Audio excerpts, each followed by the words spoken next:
La Res Publica, la République démocratique du Congo, notre bien commun, on va en parler dans cette édition de notre émission Décryptage. On va parler justement de l'actualité qui court dans le pays, notamment le processus électoral, les financements, on en parle de moins en moins. Est-ce que les élections auront lieu dans le délai? Les soubresauts au niveau de la Cour constitutionnelle avec les contentieux pour les candidats présidents de la République. On va en parler aussi dans cette émission. Mesdames et messieurs, on va aussi parler du contrôle des finances publiques, IGF. On va parler ici dans cette émission avec de tous ces sujets, avec un invité particulier. Il s'agit de Maître Désy Massani, à qui je dis bonsoir. Bonsoir, monsieur le journaliste. Je pense que vous allez bien. Oui, je vais très bien et je suis honoré par votre invitation. Pour vous, nos téléspectateurs, sachez que Désy Massani est un cadre de l'UDPS, mais il est aussi candidat comme le 24 000 autres, dans les 24 000 autres candidats de la ville de Kinshasa, notamment dans la circonscription de Lukunga. Maître Désy Massani, j'ai une première question à vous poser. Ce n'est pas du coq à l'âne, mais c'est quand même lié à votre vie politique. Comment vous vous êtes retrouvé dans la politique? Ah, ça c'est une très bonne question. Je me suis retrouvé en politique Il faut d'abord dire que j'ai débuté dans les mouvements associatifs. Je crois que je suis un visage très connu pour du moins ceux de ma génération qui œuvrent dans les associations des jeunes, dans la société civile.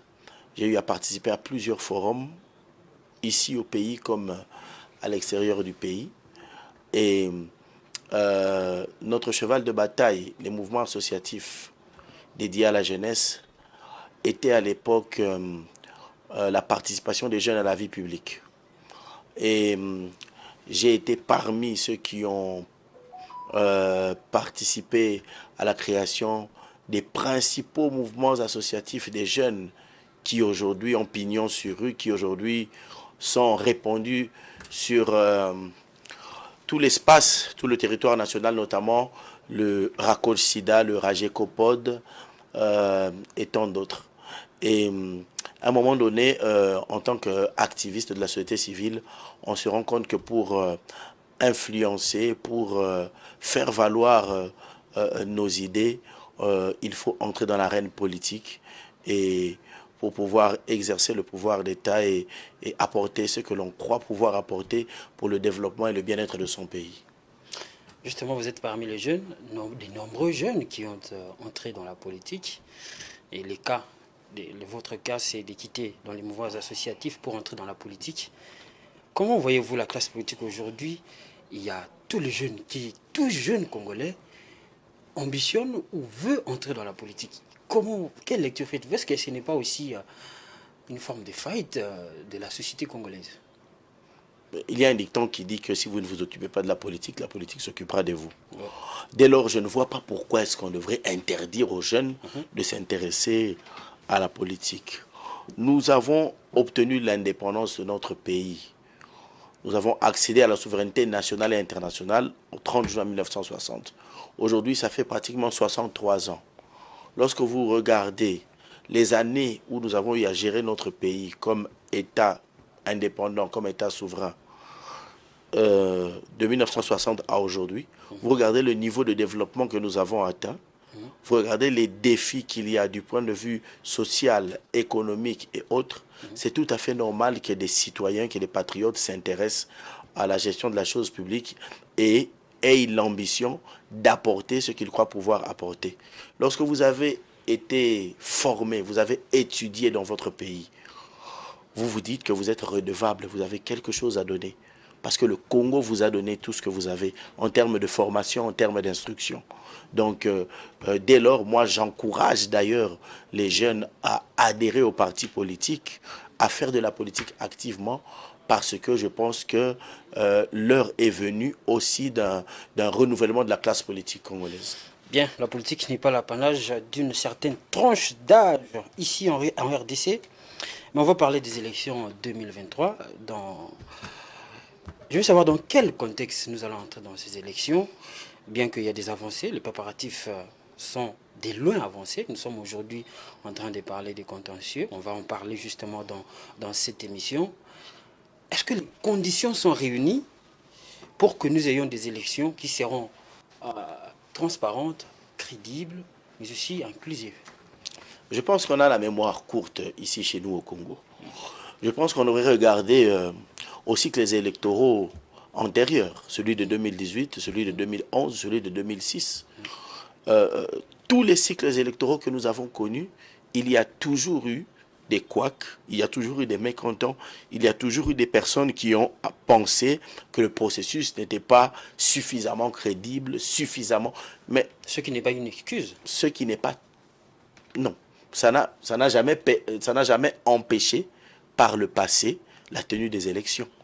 Et je ne vois pas pourquoi aujourd'hui, s'il y a des imperfections, c'est tout à fait normal, c'est lié même à tout ce qui est conduit par des êtres humains, à toute œuvre conduite par des êtres humains.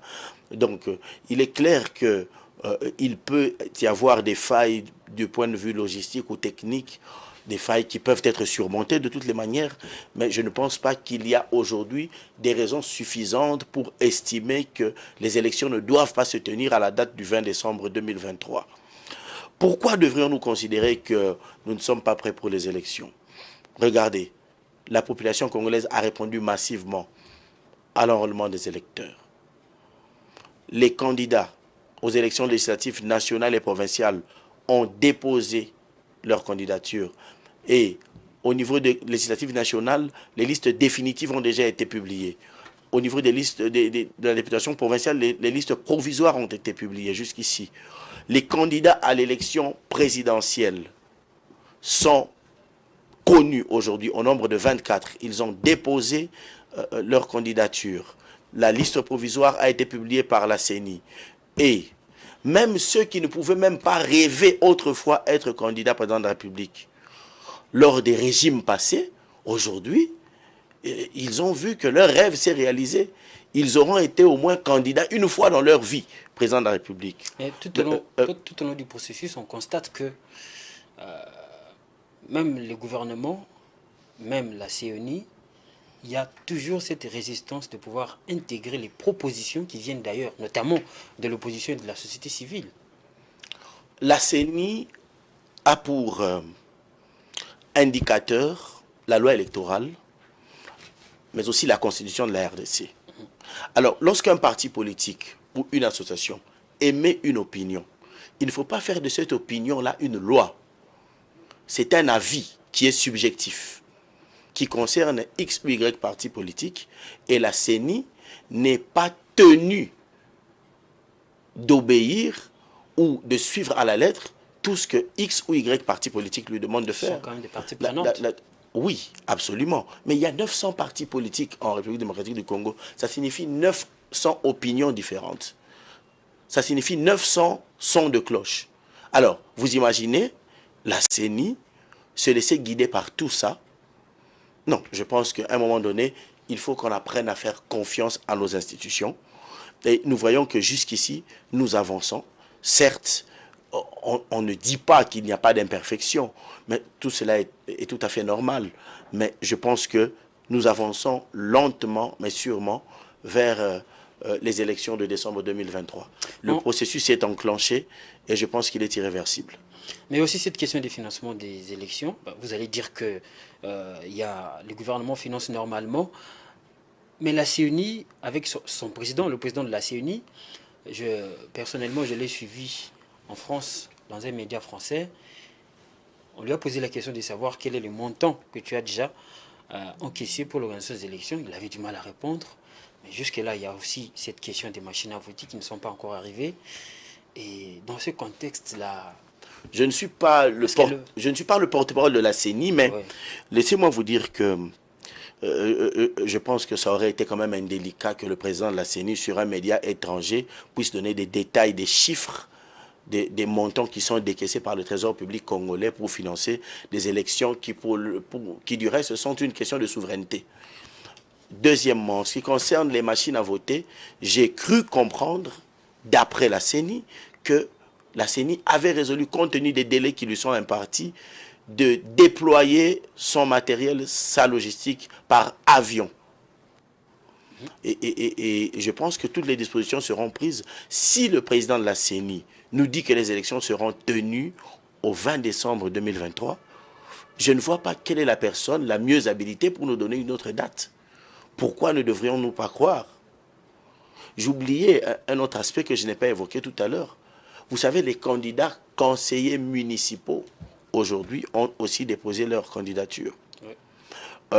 Nous avons eu 3 cycles électoraux passés avec l'ancien président de la République, M. Kabila, avec l'ancien régime, qui n'a jamais pu offrir aux Congolais cette opportunité de pouvoir élire les dirigeants à la base jusqu'à ce niveau-là. Mais vous voyez aujourd'hui qu'avec la volonté politique du président Tshisekedi, avec l'engagement du président Tshisekedi, du gouvernement de la République, mais aussi de cette CENI qui est critiquée, vilipendée par certains, mais qui finalement fait ses preuves. Aujourd'hui, nous aurons un cycle électoral beaucoup plus complet que ceux qui l'ont précédé. Moi, j'aimerais bien que vous répondiez quand même à ceux qui pensent que le fichier électoral, ça pose problème. Il y a aussi la question des listes des électeurs qui pose problème. Qu'est-ce que vous pensez? Qu'est-ce que vous pouvez répondre à ceux qui je ne peux pas répondre à la place de la CENI. Je vous demande juste de vous référer à ce que dit le président de la CENI à ce sujet. Je ne veux pas ici donner l'impression que UDPS égale CENI, CENI égale UDPS. Sinon, vous me direz que voilà, donc je ne vais pas tomber dans ce piège-là. Je connais un peu notre classe politique et j'aimerais dire aux uns et aux autres, s'il vous plaît, ne cherchons pas des faux fouillons, allons aux élections. Par le passé, c'est le pouvoir qui cherchait le dialogue, les glissements, mais aujourd'hui on constate que apparemment la volonté de prolonger vient d'ailleurs. Elle ne vient pas du pouvoir. Ça, vraiment, il faut déterminer. C'est très clair.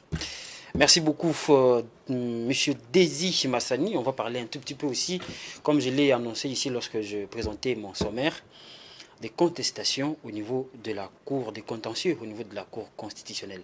Ça devient enfin vraiment une guerre. On voit le chef de l'État qui est candidat à sa propre succession, qui est attaqué par un autre candidat, Sidi Kikouni. On voit l'autre candidat, Moïse Katumbi, qui est attaqué par 2 recours. Ça devient vraiment une guerre. Bon, d'abord, j'aimerais dire que la loi électorale permet qu'un candidat puisse contester pour une ou l'autre raison la candidature d'un challenger, d'un autre candidat à la course à la présidentielle. Cependant, j'aimerais relever un constat. Lorsque un candidat attaque la candidature du président Tshisekedi, personne ne se pose la question de savoir qui est derrière lui. Personne ne soupçonne quiconque. On estime que ça, c'est une bonne chose. Je vois que ça amuse certains. Mais dès qu'il y a un autre candidat qui attaque la candidature de M. Katumbi, on dit c'est Tshisekedi qui est derrière. Donc, les gens considèrent que M. Katumbi, lui, est un saint. Alors que ce n'est pas le cas. L'UDPS, en ce qui nous concerne, nous n'avons jamais attaqué la candidature de M.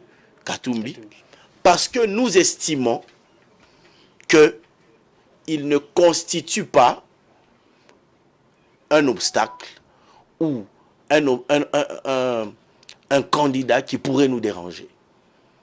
Absolument pas. Contrairement à ce que pense le camp Katumbi, on dit... Le camp Katumbi doit se souvenir que la dernière fois, le président Katumbi s'est arrêté à la frontière à Kasumbalesa. Et qu'aujourd'hui, il a eu l'occasion d'envoyer ses mandataires pour déposer sa candidature. Et que la CENI l'a même publié parmi les candidatures retenues sur sa liste provisoire des candidats à la présidence de la République. Et tous les candidats ont été retenus. Aucun n'a été recalé. C'est dire qu'il n'y a aucune volonté politique du pouvoir de gêner la candidature de M. Katumbi. M. Noël Tchiani est un Congolais qui est responsable de ses actes et je pense que c'est à lui qu'on doit s'adresser, que le problème se situe entre M. Tchiani et M. Katumbi et que l'UDPS n'est concerné ni de près ni de loin par cette affaire, bien que le sujet évoqué par M. Tiani n'est pas un sujet qui manque de sens, est un sujet qui mérite d'être examiné. Mais en tout cas, ça ne vient pas de l'UDPS. Donc, nous n'avons pas à en répondre. Et il y a aussi en ce qui concerne la candidature du président Tshisekedi, si je donne un avis de droit et que la Cour constitutionnelle se prononce selon l'avis que je donnerai, on dira que cet avis-là a été inspiré par votre lucidité, ce n'est pas que... Non, absolument. Il faut laisser la Cour constitutionnelle faire son travail. Nous sommes profondément démocrates. Et nous avons confiance à nos institutions. Et nous croyons que la Cour constitutionnelle dira le droit à cet effet. Mais je me pose la question de savoir quel serait dans ce cas, puisqu'on parle d'une usurpation d'identité, quelle serait dans ce cas la validité des actes posés par le président de la République à l'occasion de son mandat, des ordonnances présidentielles et autres, signées en tant que Félix Antoine Tshisekedi Tshilombo. Devrait-on remettre en cause tous ces actes-là, si l'on suit le raisonnement de M. Kikouni? Troisièmement, j'aimerais me répéter pour dire aux candidats à l'élection présidentielle et aux acteurs politiques congolais en général, chers frères, allons aux élections. N'ayons pas peur des élections. Ne cherchons pas les faux fouilles. Quand même, dans les règles, c'est... Nous voulons bien aller aux élections, ça c'est selon vos challengers, mais ils veulent que ça soit quand même dans les règles. Voilà pourquoi il y a des contentieux contre X ou Y. Mais nous ne le contestons pas. Je viens de vous dire ici que nous savons que la justice va faire son travail. La Cour constitutionnelle dira certainement le droit. Nous sommes des républicains. Nous avons confiance aux institutions judiciaires de notre pays et à toutes les institutions de notre pays. Donc, c'est le droit de M. Kikouni de remettre en cause ou d'attaquer la candidature du président Tshisekedi pour des questions qu'il estime être à élucider. Mais il appartient à la Cour de dire le droit. Merci beaucoup, Dessi Massani. Je vais poser une question par rapport au président de la République. 5 ans à la tête du pays. Pourquoi les Congolais, je sais bien que nous ne sommes pas encore dans la campagne électorale, mais plus d'un des vrais ou se demandent, mais pourquoi on voterait une fois de plus pour Félix Tshisekedi, 5 ans à la tête du pays? Il y a encore à dire. Si je réponds à cette question, de manière brève. Je vais y répondre. De manière brève. Pour la simple et bonne raison que, avant d'entrer dans les détails, le président Tshisekedi a aujourd'hui, ou nous a démontré qu'il a, ce que les acteurs politiques congolais ont toujours manqué, ce qu'on leur a toujours reproché de manquer. C'est-à-dire la volonté politique de changer les choses. Tenez, je viens de vous donner un exemple. Voilà que nous allons dans ce cycle électoral et que désormais, nous allons même élire nos conseillers municipaux. Voilà que, au moment où nous vous parlons, il y a des millions, plus de 5 millions d'enfants congolais en déperdition scolaire qui ont repris le chemin de l'école grâce à la gratuité de l'enseignement. Voilà qu'aujourd'hui au Congo, c'est possible que nos mères, que nos épouses puissent avoir accès à la gratuité de la maternité. Voilà qu'aujourd'hui, les acteurs politiques congolais qui étaient contraints à l'exil, incapables d'exprimer leurs ambitions politiques, sont revenus au pays et ils peuvent désormais compétir à l'élection présidentielle. Voilà qu'aujourd'hui, au moment où nous vous parlons, les enseignants, plus de 90 000 qui n'étaient ni mécanisés ni payés, le sont aujourd'hui. Voilà aujourd'hui que le programme de développement des 145 territoires, si vous allez à l'intérieur, dans certains territoires de notre pays, vous verrez aujourd'hui que le Congo est un chantier. Il y a des territoires qui n'ont jamais connu une seule couche de bitume, de macadam ou que sais-je encore, depuis que les Belges nous ont quittés. Vous avez vu, je pense, les images du président Bemba qui, une fois chez lui à Guémena, faisait mention de l'électrification de la voirie.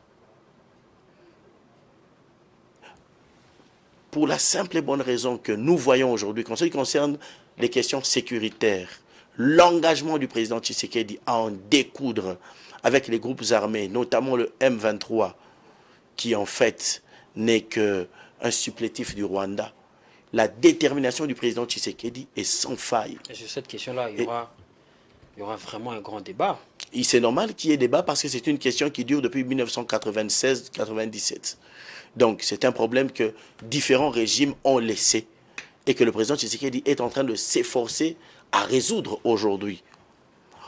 Il y a des candidats présidents de la République qui aujourd'hui sont incapables d'indexer le Rwanda comme pays agresseur de la RDC.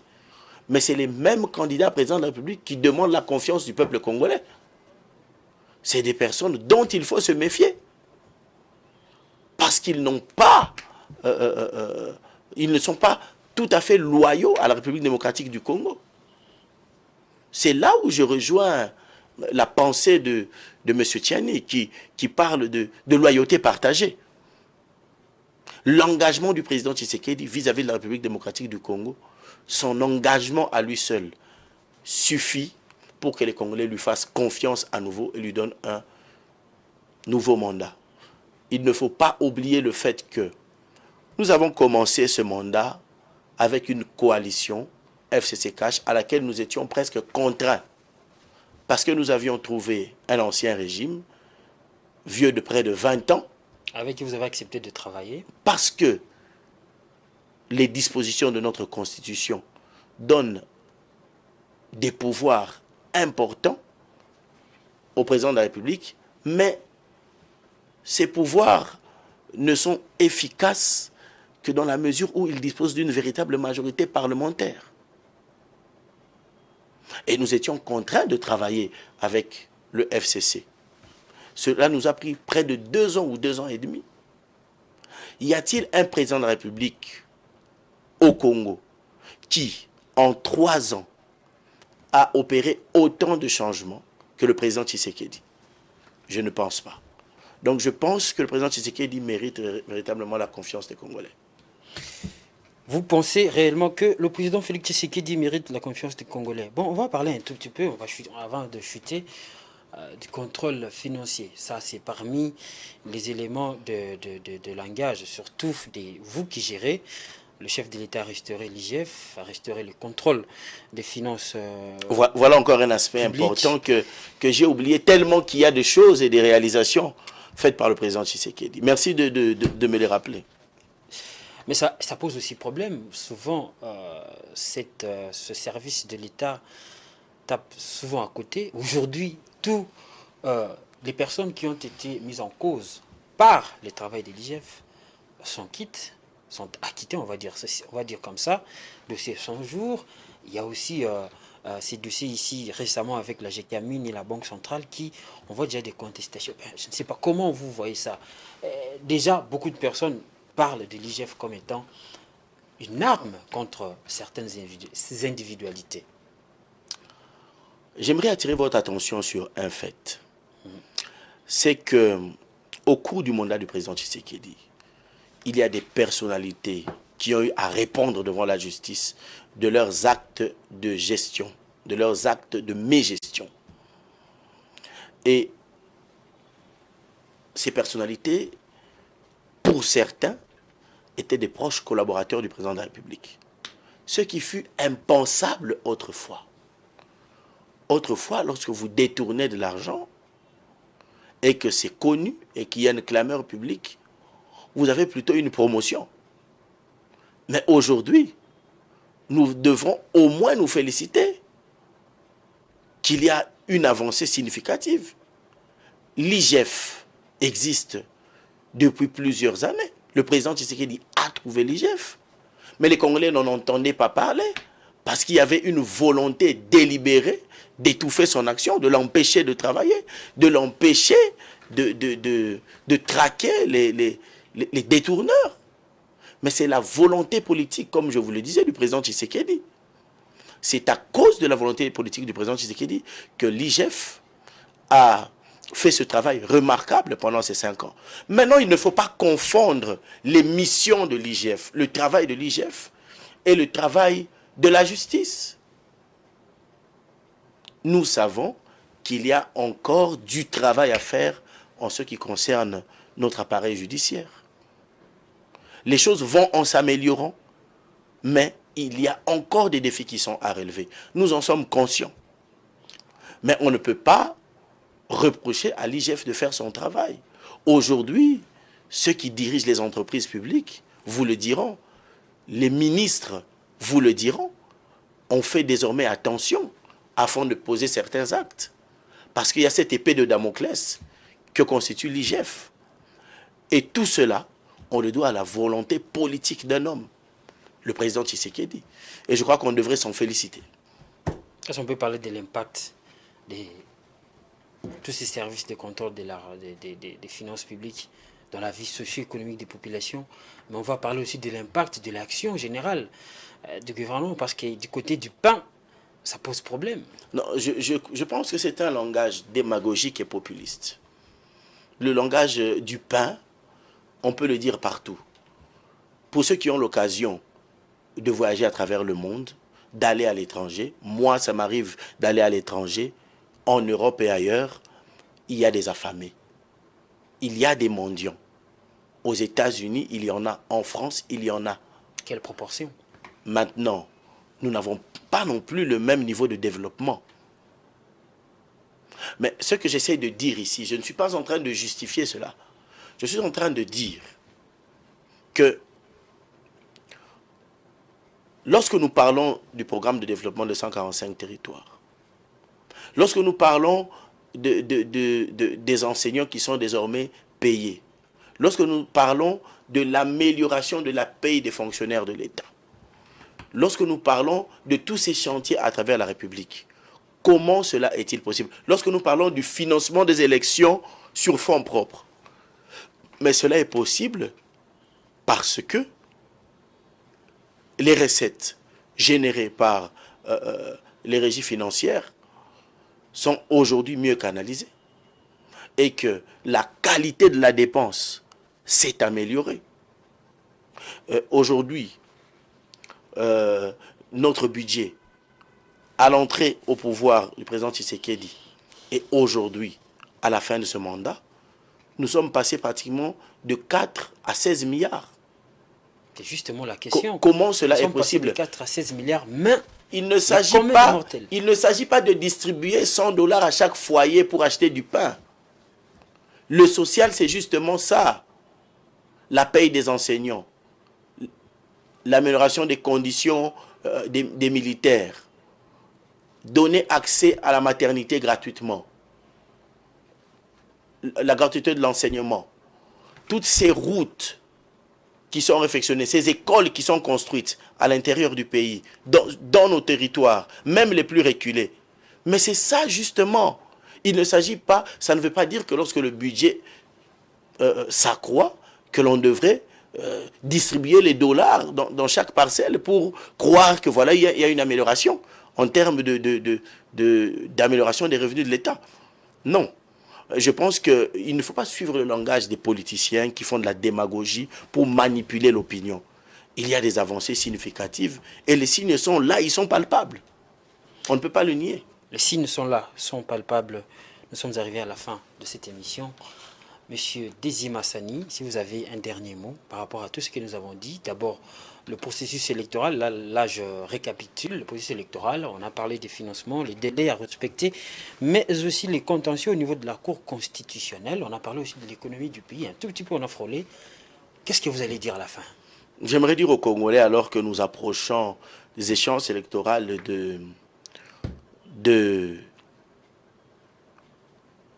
d'être prudents, d'être mûrs et de faire preuve de responsabilité par rapport à l'avenir de notre pays et de considérer qu'il appartient aux Congolais de décider de l'avenir de leur pays et non à un diktat de l'étranger. Voilà. Merci beaucoup, M. Désir Massani, d'être passé. C'est moi qui vous remercie. Je ne pense pas que ça sera la dernière fois. Tout le plaisir était pour moi. À vous, chers téléspectateurs, merci à vous de nous avoir suivis. Vous avez compris que nous avons parlé de tous ces sujets. Je recommence, c'est les élections de 2023, mais aussi le contrôle financier ou le contrôle des finances publiques par le régime en place avec M. Désir Massani. Nous sommes arrivés à la fin justement de cette émission décryptage. Mesdames et messieurs, si vous nous avez reçu 5 sur 5 chez vous, il faut remercier notre équipe technique. Il y a là, nous voyons Stani Samba, Benny Ifombo, Guilain. Merci à vous, chers téléspectateurs, de nous avoir suivis. On se voit très prochainement pour un autre numéro.